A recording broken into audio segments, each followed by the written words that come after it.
Este episodio es auspiciado por el libro Unidos en la Fe, un estudio que explora el mensaje de la Biblia utilizando un acercamiento teológico y doctrinal. Incluye 48 sesiones semanales que abordan las doctrinas esenciales de la fe cristiana con una guía correspondiente para los líderes. Conoce más en www.lifeway.com.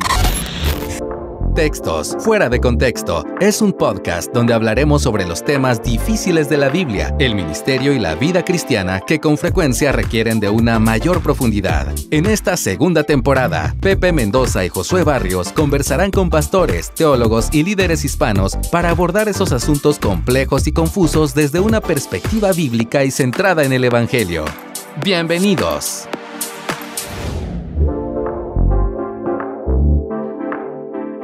Bienvenidos a un nuevo episodio de Textos Fuera de Contexto. Mi nombre es Josué Barrios, soy el director editorial de Coalición por el Evangelio y hoy me acompaña mi amigo Pepe Mendoza para dar inicio a esta segunda temporada. Pepe, ¿cómo estás? Un saludo cordial, Josué, y realmente emocionado del inicio de esta segunda temporada de Textos Fuera de Contexto. Yo creo que vamos a tener un tiempo realmente especial y es nuestra oración que estos minutos que estaremos juntos sean de bendición para nuestras vidas y también para toda nuestra audiencia. Así que te invito a que de una vez por todas, empecemos entonces con este programa. Claro que sí. El episodio de hoy es bastante especial para dar inicio a esta segunda temporada. Vamos a hablar sobre la importancia de la integridad en nuestra forma de hablar. La Biblia nos llama a vivir en integridad y nos enseña que no debemos mentir, pero también nos presenta a personas que son aprobadas por haber mentido en momentos cruciales.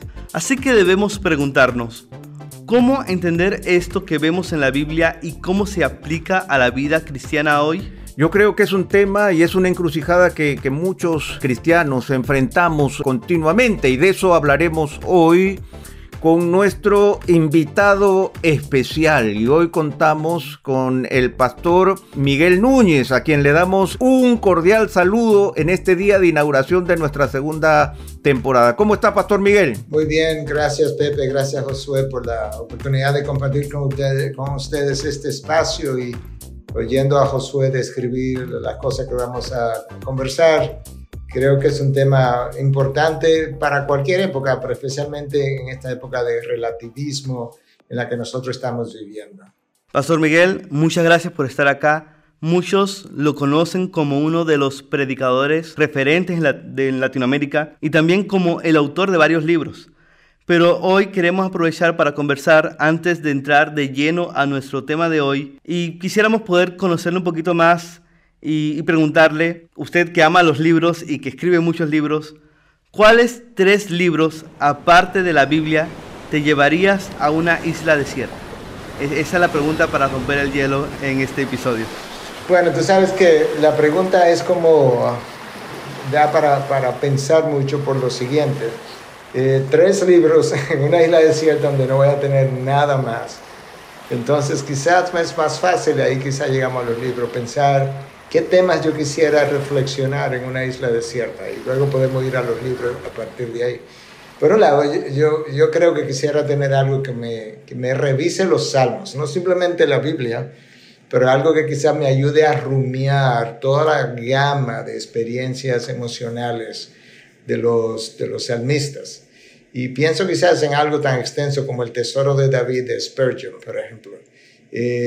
Dos volúmenes súper amplios, donde probablemente voy a tener la oportunidad de, luego de leer cada salmo, con la Biblia que ya me llevé, pues también poder rumiar junto con otro predicador de otro tiempo, muy reconocido, acerca de las experiencias de los salmistas en el exilio, en la soledad, cuando no sentían a Dios cerca.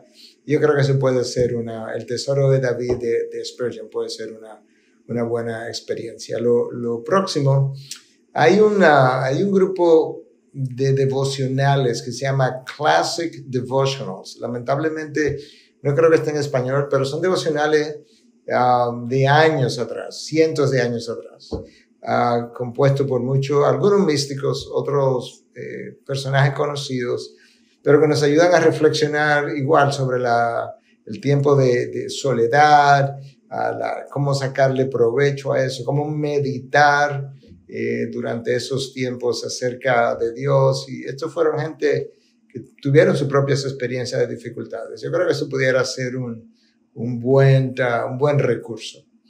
Y el otro recurso, pensando en tema como qué temas yo quisiera rumiar estando solo, yo creo que algo me hable de Dios, de Dios como tal. Y el recurso que me viene a la mente es el de Stephen Charnock, de hace 400 años, que tiene que ver con la persona y los atributos de Dios. Hay una edición nueva, no está en español todavía, pero hay una edición nueva, incluso en Kindle, en inglés, en un idioma moderno, que yo creo que ayuda mucho al lector. Entonces es una obra de 2 volúmenes en este caso. Yo creo que yo me llevaría algo como eso, pensando en las cosas que mencioné. Quiero reflexionar acerca de Dios, quiero reflexionar junto con los salmistas acerca de esta soledad y todo lo demás que ellos pasaron. Miguel, tú has escrito, ya tienes bajo tu alero varios libros con diferentes temas. Yo creo que es una temática pastoral y tú tienes un profundo interés pastoral más que académico o intelectual en cada uno de tus temas. Y también hay un libro sobre ética cristiana desde una perspectiva bíblica. Y yo quisiera preguntarte cómo surge el interés en este tema y en qué te basaste y cómo lo desarrollaste. Bueno, varias cosas. Por un lado, yo creo que vivimos tiempos muy turbulentos y estos tiempos turbulentos presentan nuevos retos. Hace un tiempo atrás, relativamente corto, no teníamos que preocuparnos mucho con la ideología de género, con los temas de fertilización y clonación y ese tipo de cosas. Cuando yo estaba en la universidad, esas cosas prácticamente no se mencionaban. Entonces, eso por un lado me motivó porque hay una parte en ese libro que tiene que ver con bioética. Pero por otro lado me preocupaba y me sigue preocupando mucho la dicotomía en la vida del cristiano, muchas veces afirmando una serie de doctrinas que ellos creen, que aplauden, pero luego viviendo de otra manera. Entonces yo creo que con este libro lo que estamos tratando es de ver cómo esa doctrina cristiana se aplica a la vida diaria para que tú puedas vivir éticamente, o puedas vivir moralmente, puedas vivir en consonancia con lo que la palabra enseña. Y en tiempos turbulentos, pues que al mismo tiempo el libro te puede ayudar a pensar un poco a través de algunas de estas situaciones difíciles, que se han hecho más turbulentas últimamente, pero que tiene tiempo desarrollándose este fenómeno. No es lo mismo pensar en la época de la Reforma, donde todo el mundo en Occidente más o menos creía en un Dios y básicamente el Dios de la Biblia, a pensar luego en la época de la Iluminación, cuando el mundo se despega de ese Dios y comienza a pensar que Dios todavía fue el creador, pero ya él no tiene conexión con su mundo, para luego avanzar más y pensar ya que ni siquiera es el Dios de la Biblia y quizá él no fue ni siquiera quien creó. Creo que tenemos ahora mucho más opciones alternativas que abrazar que anteriormente, y eso hace la vida más compleja. Entonces el interés era ayudar a gente de iglesia a pensar lógicamente más que al mundo académico, aunque el mismo libro está siendo usado en algunos seminarios para sus programas académicos. Y Miguel, hablando de la ética cristiana, es algo que nos compete a todos. O sea, vivir de la manera correcta, conforme a lo que el Señor espera de nosotros, no es simplemente un tema subjetivo o teórico, sino que tiene que ver con la realidad de nuestra propia vida, de vivir una vida buena y de glorificar a Dios con nuestra vida. Son los dos aspectos de una ética correcta.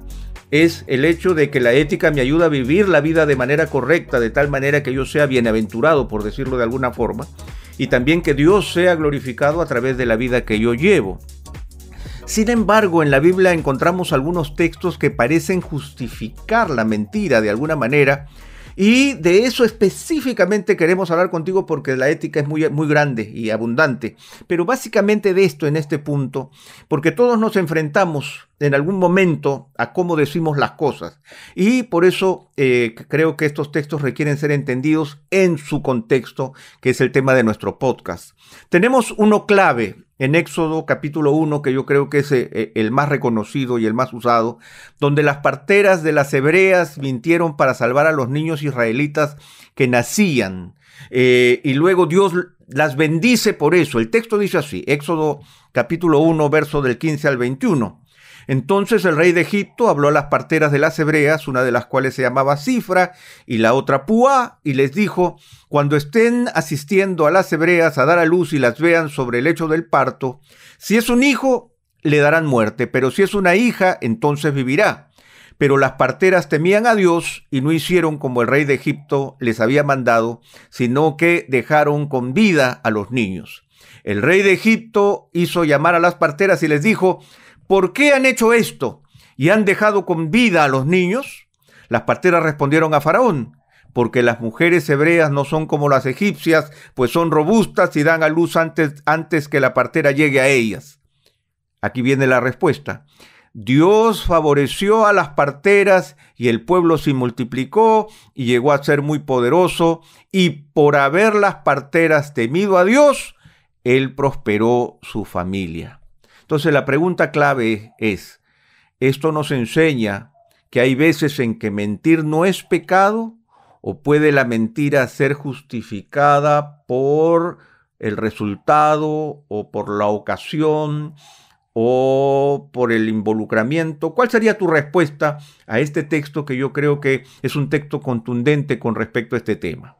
Bueno, yo creo que para comenzar, no creo que pudiéramos decir de entrada, no, hay momentos en que es correcto mentir, porque yo creo que cuando comenzamos diciéndolo así, comenzamos a dar una mala impresión de qué es lo que vamos a terminar diciendo. Yo creo que en principio, el principio debe ser, no es correcto mentir. Entonces luego vienen los peros. Entonces, pero hay circunstancias en la vida donde Dios pudiera justificar el hecho de que una persona haya mentido. Pero eso tiene ciertos requisitos. Nota que en el texto que leíste hay un pero, dice, pero las parteras temían a Dios. Entonces, para comenzar, aquí las parteras podían o temer al rey y obedecer, o temer a Dios y no obedecer. Aún en el Nuevo Testamento se nos dice que debemos obedecer a Dios antes que a los hombres. Entonces, yo creo que bajo ese principio, para comenzar, las parteras actuaron correctamente, porque tenían que temer a uno de los dos. O temían al rey o temían a Dios, y decidieron obedecer a Dios. Y el pero, yo creo que no creo que está ahí por accidente, pero las parteras temían a Dios. Eso por un lado. Por otro lado, eso da pie a lo próximo, y es que en ética cristiana se ha logrado identificar algo llamado absolutismo graduado. El absolutismo graduado se llama de esa manera por dos razones. Primero, para dejar en claro que no estamos hablando de un relativismo, estamos hablando de absolutismos. No hay valores relativos en el absolutismo graduado, de ahí el nombre absolutismo. Lo que esa postura presenta es que hay circunstancias en la vida donde dos absolutos se encuentran. Por eso de ahí el nombre absolutismo.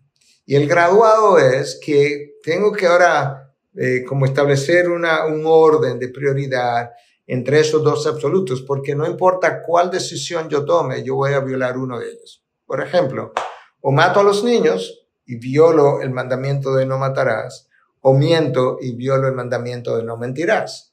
Entonces, no importa lo que yo haga, yo voy a pecar, por así decirlo, basado en ese criterio. Entonces, ¿cómo decido? Bueno, yo necesito ejercer mi discernimiento bíblico y decir, ok, de esos dos absolutos, ¿cuál estaría uno sobre el otro? Y yo creo que el valor de la vida, obviamente, va a primar sobre el valor de decir la mentira o la verdad, porque precisamente la única razón por la que voy a mentir es para preservar la vida. No es no es por alguna preferencia, o no es porque yo tuve miedo y quería preservar mi vida. No, es algo como claramente visible de que no importa lo que hagas, tú vas a violar un mandamiento. En este caso, el texto me ayuda porque me dice que la razón incluso por la que ellas le dieron prioridad a la vida era porque temían a Dios. Entonces ahí están como todos los factores combinados. Yo creo que eso es importante porque alguien me preguntaba recientemente, me decía, bueno, pero si la vida que tiene el valor supremo, entonces, ¿cómo explicamos los mártires del pasado? ¿Podían mentir y negar a Dios para salvar su vida? Y decía, no, porque ahí los dos absolutos encontrados es tu vida o la negación de Dios. Y Dios tiene que estar por encima de ti. Y por eso ellos decidieron no negar a Dios y perder su vida. O sea que fíjate que el absoluto de la vida tomó un segundo lugar cuando tenía que ver con la negación de Dios. Porque es el Dios que puede preservar mi vida o dármela en la vida eterna. Entonces, por eso es que es una posición que cuando uno la va a articular, tiene que ser cuidadoso como la articula. Sí, definitivamente. Muchas gracias, Pastor Miguel. Es muy interesante eso que menciona usted sobre el absolutismo graduado y pensando un poco en cómo este texto puede aplicar o tener alguna aplicación, valga la redundancia, práctica en el día a día del creyente. ¿Cómo un creyente puede distinguir cuándo sería lícita una mentira, o mejor dicho, cuándo se puede acudir a este absolutismo graduado en medio de alguna circunstancia en su vida y cuándo no se debería acudir a eso? Y la pregunta tiene que ver porque vivimos una cultura que habla de muchas mentiras blancas, y donde eso es cada vez más común. Y podemos ver que eso choca claramente con la palabra de Dios. Entonces, ¿cómo usted puede responder a esa situación? Bueno, yo creo que la pregunta es buena. Yo creo que debemos tener claro que cuando vamos a decidir que una cosa está por encima de otra, o un valor está por encima de otro, no es el valor que yo le doy, es el valor que la Biblia le da a esos dos valores. Porque yo pudiera decir, bueno, me voy a no sé dónde, me voy a Europa y tuve que mentir para llegar a Europa, porque si me iba, vamos a suponer, al África, iba a estar allá en peores condiciones y tenía más riesgos allá. Bueno, ahí no hay ningún absoluto dado por Dios en contraposición con otro. Ahí hay dos posibilidades. Tú tomaste la de menor riesgo para ti, pero tú hiciste esa elección y tú le diste ese valor. Pero cuando hablamos del caso de las parteras, claramente ahí tenemos incluso, para nosotros es hasta más fácil que para las parteras, porque hoy tenemos incluso los 10 mandamientos claramente establecidos. Tenemos el no matarás y tenemos el no mentirás.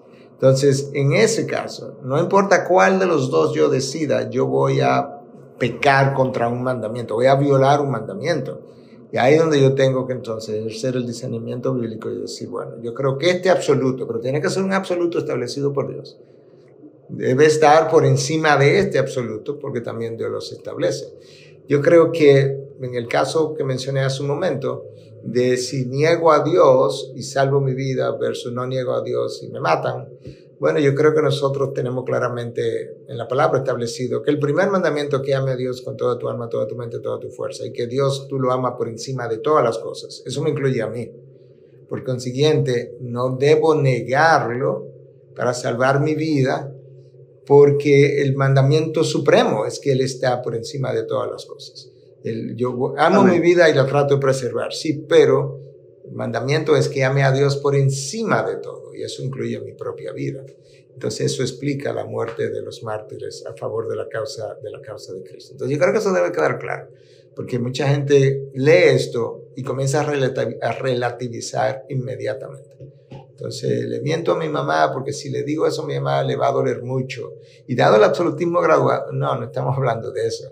Es que el que tu mamá le duela no es un absoluto.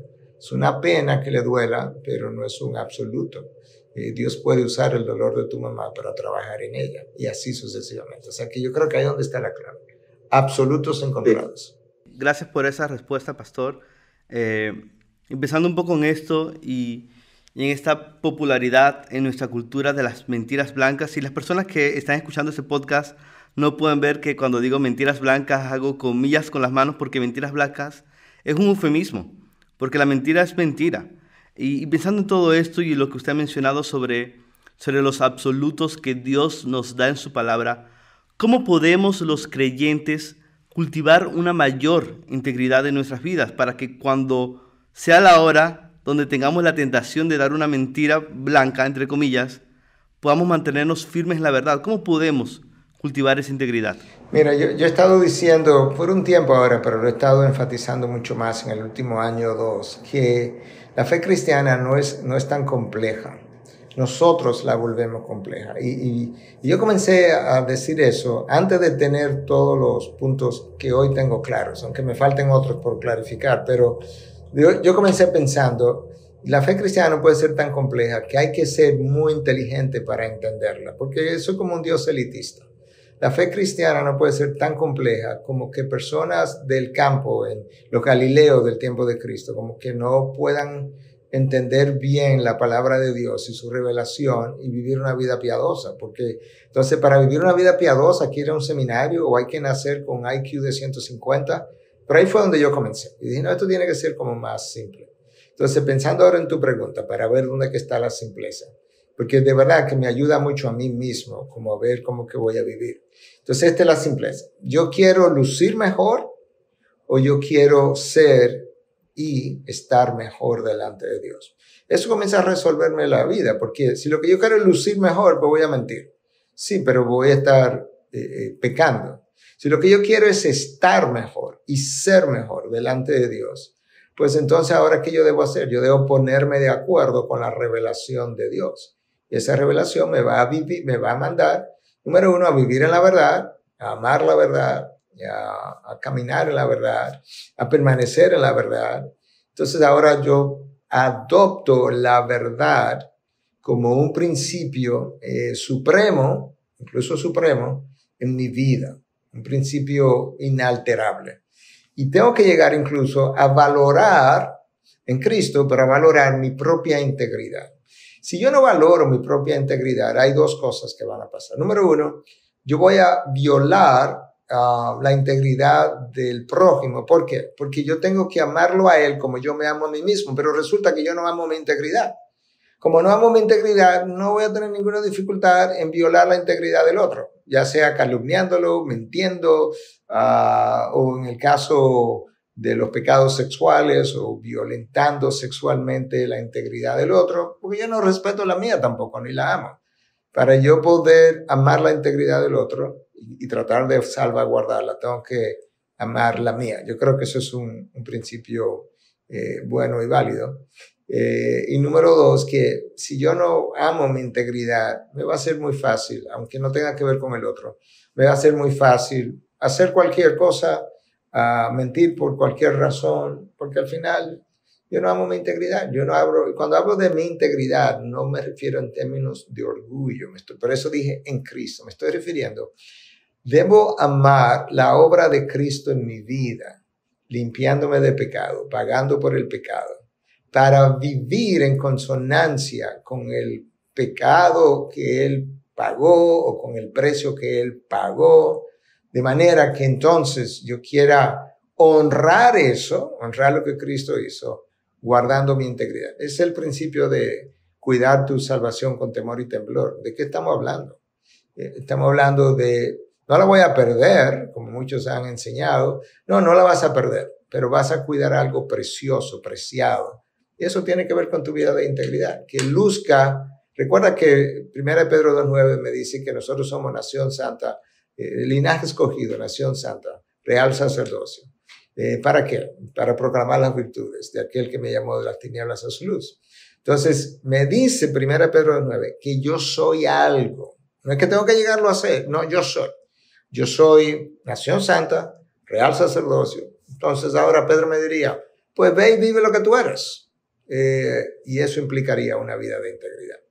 Excelente, Miguel. Yo creo que el tema como tal queda resuelto en la medida en que nosotros aprendemos a reconocer los valores supremos y entendemos las demandas precisas que el Señor hace sobre nosotros, y en donde también hace un momento atrás estaba trabajando uno de los temas del Dr. Sproul, en donde él menciona que el afecto supremo a Dios es lo que mueve finalmente nuestro corazón, porque un corazón renacido que ama a Dios por el poder del Espíritu es alguien que va a querer vivir en integridad para poder agradar a su Dios, y eso es lo que todos nosotros buscamos.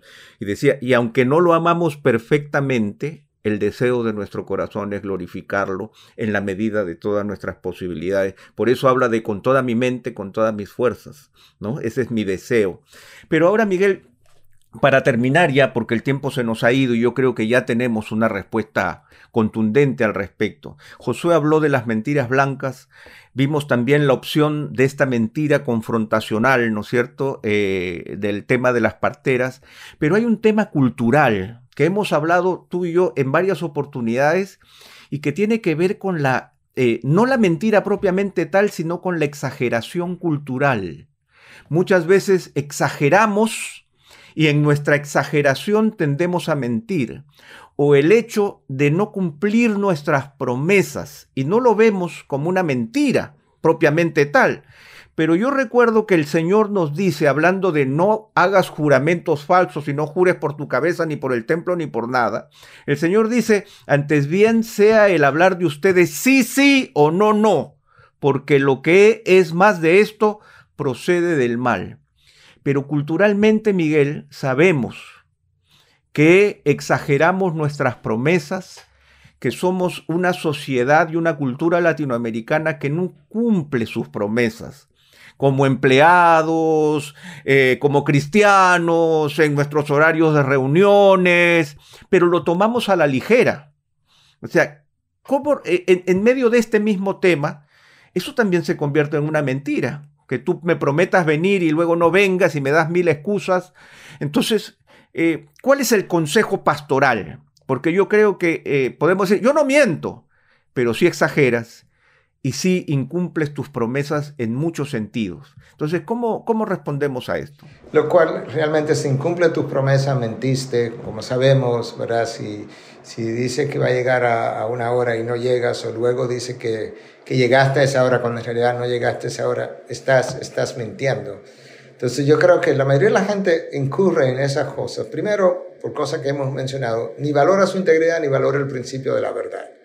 Entonces, el mismo R.C. Sproul en una ocasión, hablando de la verdad, hablaba de que la verdad tiene que ser algo que tú abraces a la misma altura de Cristo mismo, y eso parecería como chocante. Bueno, no, porque Él es la verdad. Yo soy el camino, la verdad y la vida. O sea, Él es la representación de la verdad, y toda verdad es verdad de Dios. Entonces, claro que tiene que estar a la misma altura de Dios. La gente no lo ve así. Entonces, la gente le quita y le pone a la verdad con la misma intención, porque casi siempre es para quedar bien, para lucir bien. Entonces, ahí es donde entramos en el campo ya sea de la exageración o minimización, que la minimización también puede ser otra forma de mentir. Y yo creo que la fórmula en los juzgados que todavía usan la fórmula donde dice, jura usted decir la verdad, toda la verdad y nada más que la verdad, eso es extremadamente inteligente. En inglés dirían insightful, porque oye lo que están diciendo. Si la verdad va del 1 al 10, okay, la pregunta sería, ¿jura usted decir del 1 al 10 la verdad? Solamente la verdad, o sea, no me diga 11 y 12 también, porque me dijiste la verdad, pero no me dijiste solamente la verdad y nada más que la verdad. Entonces, toda la verdad, perdón, me voy a autocorregir, toda la verdad tiene que ser pensada de esta manera. La verdad es del 1 al 10, pero me dijiste del 1 al 7. Si alguien dice, pero tú hablaste verdad, tú dices, sí, porque del 1 al 7 es verdad. Sí, pero no me dijiste toda la verdad. Ahí está la frase. Y nada más que la verdad es, bueno, yo te dije toda la verdad, pero le agregué cosas. Te dije del 1 al 10, pero te dije el 11, el 12, el 13. Entonces no me dijiste nada más que la verdad. Y todo eso lo convierte en mentira. Y frecuentemente nosotros jugamos con esas cosas. Decimos verdad, pero no decimos toda la verdad. Decimos verdad, pero decimos más que la verdad, para luego ajustar lo que ha ocurrido, lo que pasó, de una manera que a mí me pueda convenir. Entonces yo creo que en ambos casos tenemos que tener un compromiso con la verdad. Y por otro lado, para que el que nos escuche nos pueda entender, cuando hablamos de exagerar, no estamos hablando de hipérbole, porque las hipérboles son usadas y Cristo mismo la usó. Tú sabes, si el ojo derecho es causa de pecado, tú sácate el ojo derecho. Obviamente, creo que queda claro que aún oyendo lo que él nos estaba diciendo, sácate el ojo. Estaba tratando de establecer una correlación de manera que puedas entender cuán importante es que evite eso que es causa de pecado, que él lo compara con sacarte el ojo, por así decirlo. Si Pepe o Josué me preguntara, oye, ¿cuántas personas fueron a la iglesia al último por su causa? Y le digo, había 1 millón de gente ahí. Es obvio que no había 1 millón de gente. No cabemos 1 millón de personas en la IBI. Pero usted entiende que había mucha gente, que probablemente el local estaba lleno. Entonces, las hipérboles no es lo mismo que la exageración. Una hipérbole es claro para el que me escucha que yo estoy exagerando con la intención de enfatizar algo. La exageración, por otro lado, o minimización, es el uso intencional de cualquiera de las dos cosas con la meta, o de quedar bien, o de lucir bien, o tener una ganancia, tener tu aprobación, etcétera, etcétera. Son formas de engaño, y eso es lo que la convierte en mentira.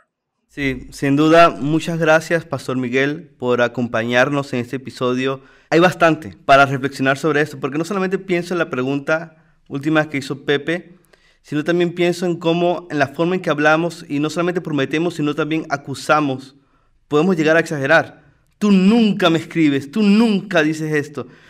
Y es muy fácil en el momento dejar que nuestras emociones se desborden y nos lleven a pecar mintiendo.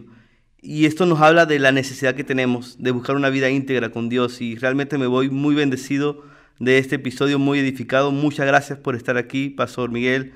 Pepe, ¿quisieras añadir algo? Sí, simplemente quisiera señalar, y como el Pastor Miguel lo ha enfatizado con tanta claridad, al final no se trata de enfrentarnos a la situación para tratar de inventar una respuesta o tratar de vivir integridad en el momento mismo en que nos explota la bomba en la mano, sino que tenemos que prepararnos, y preparar nuestro corazón significa llenarnos de la palabra de Dios, conocer bien a nuestro Señor, disponer nuestro corazón para amarlo más profundamente, reconocer nuestra cosmovisión y entender qué es lo que el Señor demanda de nosotros, porque los fariseos, como nos dice la Escritura, conocían profundamente y su deseo ritualista de agradar a Dios era inmenso, pero habían perdido de vista los valores correctos de la misericordia, de la fe, de la compasión. Por lo tanto, para poder vivir la vida en integridad hay que prepararnos. Y yo creo que yo me llevo eso, y también el deseo de mi corazón de querer agradarle y poder saber qué es lo que el Señor espera realmente de mí es sumamente importante. Así que le damos las gracias al Pastor Miguel una vez más en este primer episodio de nuestra segunda temporada de Texto Fuera de Contexto, y los esperamos con Josué en una segunda oportunidad y con un invitado de lujo. Muchas gracias por estar con nosotros. Hasta una segunda oportunidad. Gracias.